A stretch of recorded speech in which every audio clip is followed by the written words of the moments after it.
Salut la commu, c'est Yo. J'espère que vous allez bien. Moi ça va. Un peu la gueule dans le pâté étant donné que je viens de me réveiller. Mais sinon ça va.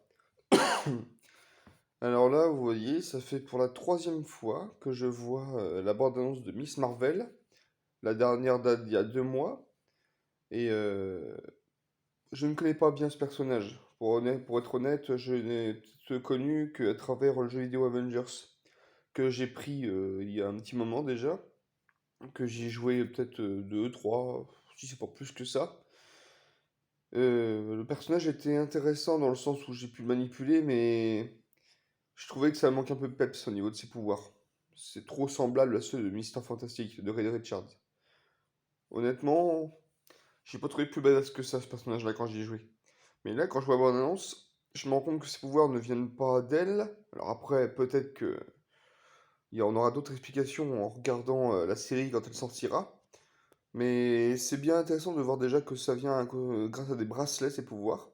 Alors peut-être légués par la grand-mère, la mère ou une trouvée dans un vieux coffre au fond du grenier. C'est possible, je ne sais pas, je n'ai pas analysé la bande-annonce jusqu'au bout.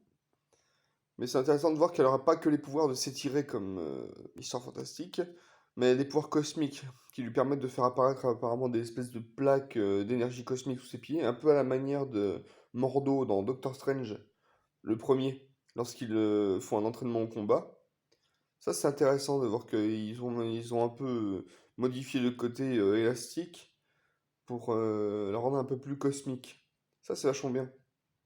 En plus, c'est une nouvelle héroïne qui va intégrer les Avengers, les Young Avengers ou je ne sais quelle autre équipe à l'avenir. C'est vraiment très intéressant de voir ça.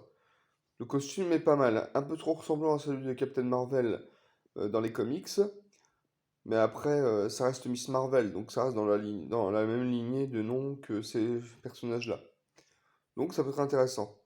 Alors moi j'espère aussi qu'on aura une apparition d'un Avengers, alors pourquoi pas de Captain Marvel, ça pourrait être sympa.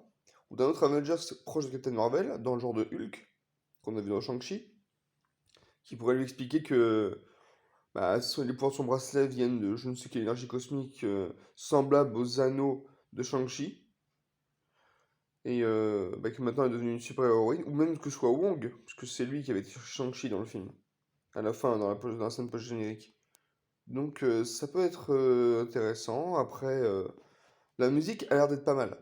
Alors d'après ce que je sais, ce serait The Weeknd qui la ferait. Alors moi je connais absolument pas cette musique-là, mais dans le ton de la bande-annonce, elle est vraiment pas mal. Et c'est presque sûr qu'elle va être dans la série. Enfin, même pas presque sûr. C'est sûr qu'elle va être dans la série puisqu'ils en sont servis. Moi, je trouve ça vachement bien. Et cette série va sûrement être bien. Peut-être même un poil mieux que Moon Knight.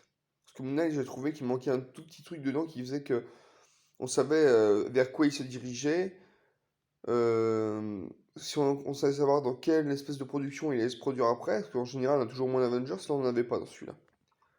Donc moi je trouve un poil plus badass que Moon Knight, même si tous les nouveaux héros Marvel auront sûrement un petit truc vers la fin là, dans une prochaine production, ou même carrément dans l'équipe, lorsqu'ils intégreront une nouvelle équipe, que on verra enfin quelque chose de correct, de concret, de fort.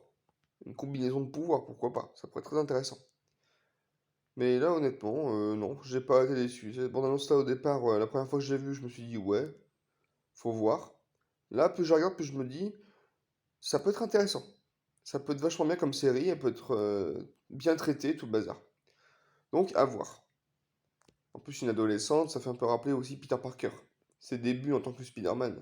Là, c'est le début de Kamala Khan en tant que Miss Marvel. Donc voilà. Écoutez, commu, j'espère que mon analyse vous aura plu. Oui, drôle de tasse, je sais. N'hésitez pas à me dire, à mettre en commentaire ce que vous voulez, y compris à la fin de vos petits commentaires le hashtag Miss Marvel. Activer la cloche des notifications pour ne pas rater les prochaines vidéos que je ferai, parce que j'en ferai d'autres, comme je vous l'ai déjà dit sur l'analyse de Thor 4. Et bah surtout, abonnez-vous à la chaîne. Je sais que vous êtes encore beaucoup à regarder mes vidéos, que vous n'êtes pas abonné. Donc je suppose que si vous regardez, c'est qu'elles vous plaisent. Donc n'hésitez pas à vous abonner, parlez-en autour de vous. ça peut intéresser d'autres personnes. Et n'hésitez pas à échanger avec moi aussi sur Facebook si vous le souhaitez, par Messenger, sous le nom Yohan Gurio. Je vous dis à plus, la communauté, de nouvelles vidéos à l'avenir. Salut!